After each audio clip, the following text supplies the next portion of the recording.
Chapter 6. Pig and Pepper.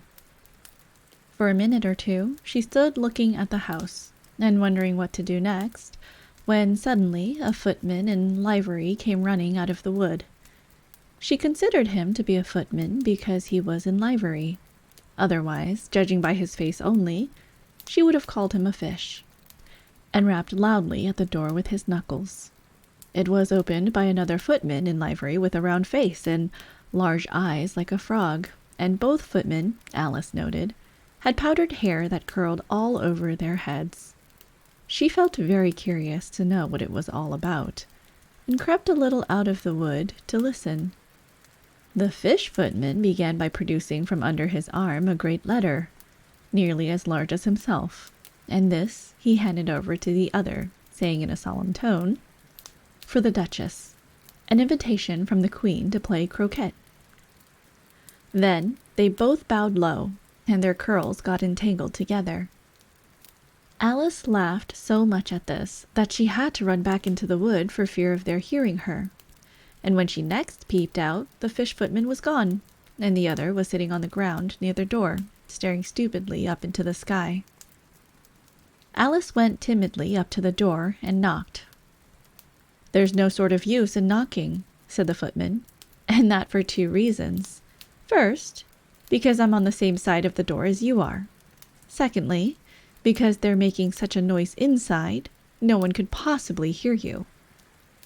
And certainly there was a most extraordinary noise going on within, a constant howling and sneezing, and every now and then a great crash, as if a dish or kettle had been broken to pieces. "Please then," said Alice, "how am I to get in?" "There might be some sense in your knocking," the footman went on without attending to her, "if we had the door between us. For instance, if you were inside, you might knock, and I could let you out, you know." He was looking up into the sky all the time he was speaking, and this Alice thought decidedly uncivil. "But perhaps he can't help it," she said to herself. "His eyes are so very nearly at the top of his head. But at any rate, he might answer questions. How am I to get in?" she repeated aloud. "I shall sit here," the footman remarked, "till tomorrow." At this moment the door of the house opened, and a large plate came skimming out, straight at the footman's head. It just grazed his nose and broke to pieces against one of the trees behind him. "Or next day, maybe," the footman continued in the same tone, exactly as if nothing had happened. "How am I to get in?" asked Alice again, in a louder tone. "Are you to get in at all?" said the footman. "That's the first question, you know." It was, no doubt, only Alice did not like to be told so. "It's really dreadful," she muttered to herself. "The way all the creatures argue, it's enough to drive one crazy." The footman seemed to think this a good opportunity for repeating his remark, with variations. "I shall sit here," he said, "on and off for days and days."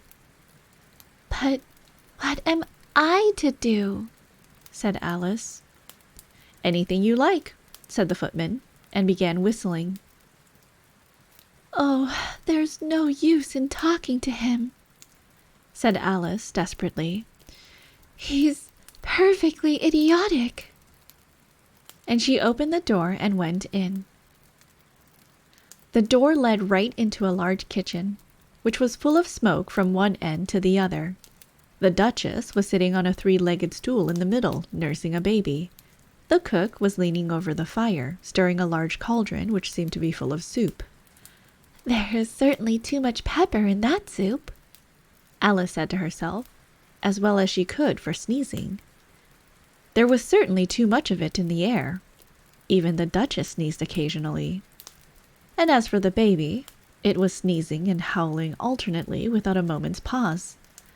The only things in the kitchen that did not sneeze were the cook and a large cat which was sitting on the hearth and grinning from ear to ear. Please, would you tell me? Said Alice, a little timidly, for she was not quite sure whether it was good manners for her to speak first. Why, your cat grins like that. It's a Cheshire cat, said the Duchess. And that's why. Pig! She said the last word with such sudden violence that Alice quite jumped.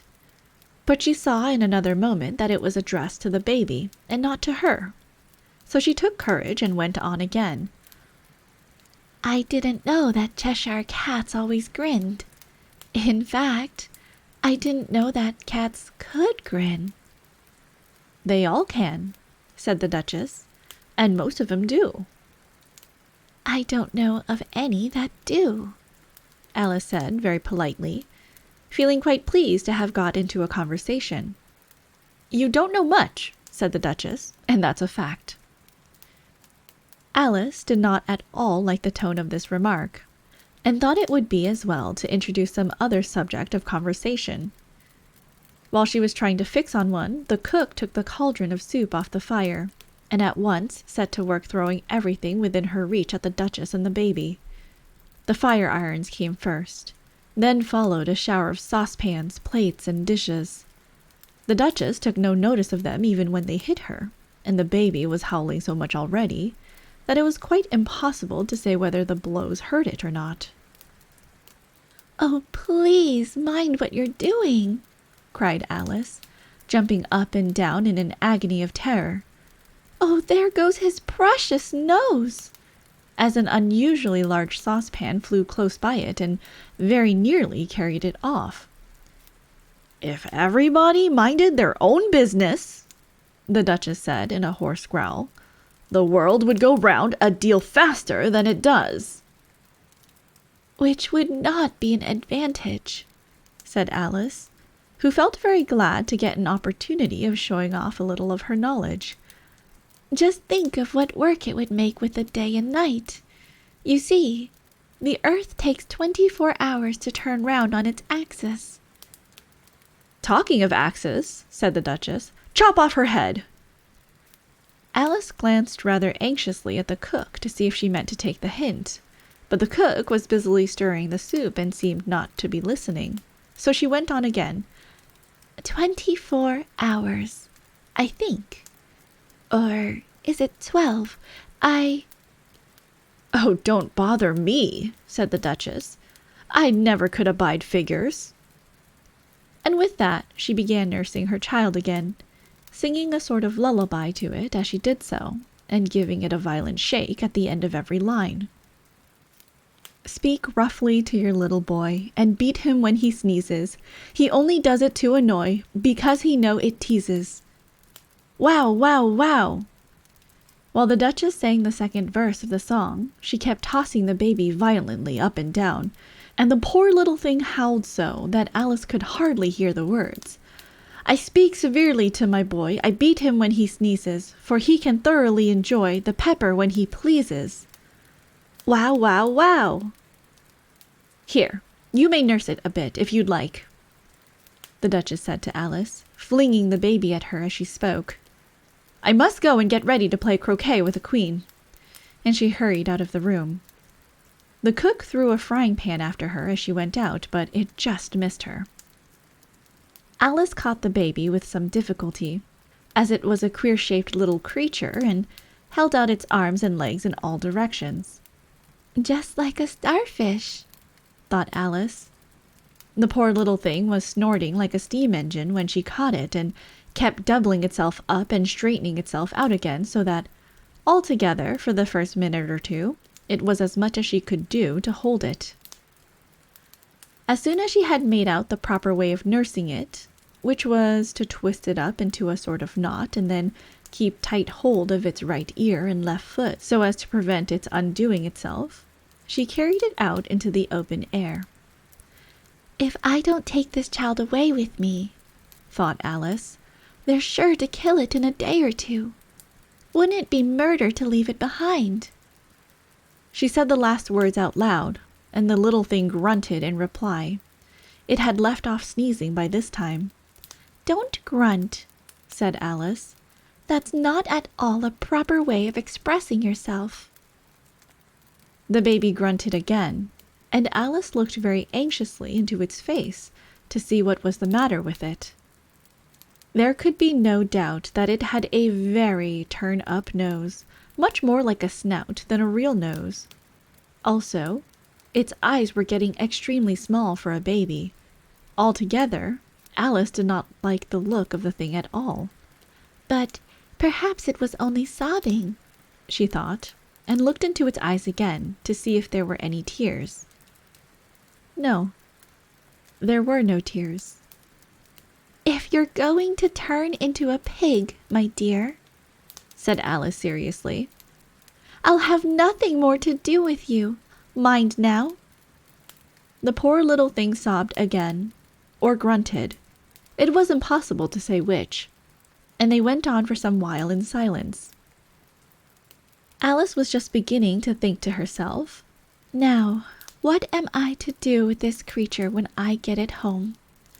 when it grunted again, so violently that she looked down into its face in some alarm. This time there could be no mistake about it. It was neither more nor less than a pig, and she felt that it would be quite absurd for her to carry it further. So she set the little creature down, and felt quite relieved to see it trot away quietly into the wood. "If it had grown up," she said to herself, "it would have made a dreadfully ugly child, but it makes rather a handsome pig, I think." And she began thinking over other children she knew, who might do very well as pigs, and was just saying to herself, "If one only knew the right way to change them," when she was a little startled by seeing the Cheshire Cat sitting on a bough of a tree a few yards off. The cat only grinned when it saw Alice. It looked good-natured, she thought. Still, it had very long claws and a great many teeth, so she felt that it ought to be treated with respect. "Cheshire Puss," she began, rather timidly, as she did not at all know whether it would like the name. However, it only grinned a little wider. "Come, it's pleased so far," thought Alice, and she went on. "Would you tell me, please, which way I ought to go from here?" "That depends a good deal on where you want to get to," said the cat. "I don't much care where," said Alice. "Then it doesn't matter which way you go," said the cat. "As long as I get somewhere," Alice added as an explanation. "Oh, you're sure to do that," said the cat, "if you only walk long enough." Alice felt that this could not be denied, so she tried another question. "What sort of people live about here?" "In that direction," the cat said, waving its right paw round, "lives a hatter, and in that direction," waving the other paw, "lives a March hare. Visit either you like. They're both mad." "But I don't want to go among mad people," Alice remarked. "Oh, you can't help that," said the cat. "We're all mad here. I'm mad. You're mad."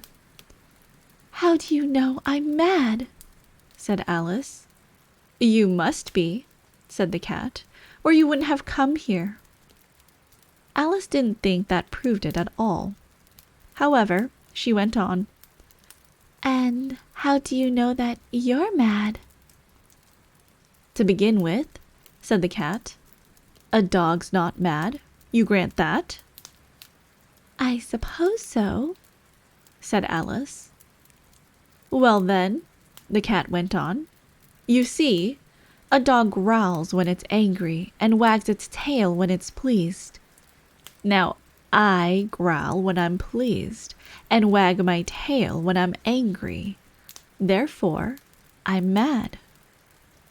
"I call it purring, not growling," said Alice. "Call it what you like," said the cat. "Do you play croquet with the queen today?" "I should like it very much," said Alice, "but I haven't been invited yet." "You'll see me there," said the cat, and vanished. Alice was not much surprised at this. She was getting so used to queer things happening. While she was looking at the place where it had been, it suddenly appeared again. "By the by, what became of the baby?" said the cat. "I'd nearly forgotten to ask." "It turned into a pig," Alice quietly said, just as if it had come back in a natural way. "I thought it would," said the cat, and vanished again. Alice waited a little, half expecting to see it again, but it did not appear, and after a minute or two she walked on in the direction in which the March Hare was said to live. "I've seen hatters before," she said to herself. "The March Hare will be much the most interesting, and perhaps as this is May, it won't be raving mad. At least not so mad as it was in March." As she said this, she looked up, and there was the cat again, sitting on a branch of a tree. "Did you say pig or fig?" said the cat. "I said pig," replied Alice, "and I wish you wouldn't keep appearing and vanishing so suddenly. You make one quite giddy." "All right," said the cat, and this time it vanished quite slowly, beginning with the end of the tail and ending with the grin, which remained some time after the rest of it had gone. "Well, I've often seen a cat without a grin," thought Alice, "but a grin without a cat! It's the most curious thing I ever saw in my life." She had not gone much further before she came in sight of the house of the March Hare. She thought it must be the right house, because the chimneys were shaped like ears, and the roof was thatched with fur. It was so large a house that she did not like to go nearer till she had nibbled some more of the left-hand bit of mushroom, and raised herself to about 2 feet high. Even then, she walked up towards it rather timidly, saying to herself, "Suppose it should be raving mad after all. I almost wish I'd gone to see the hatter instead."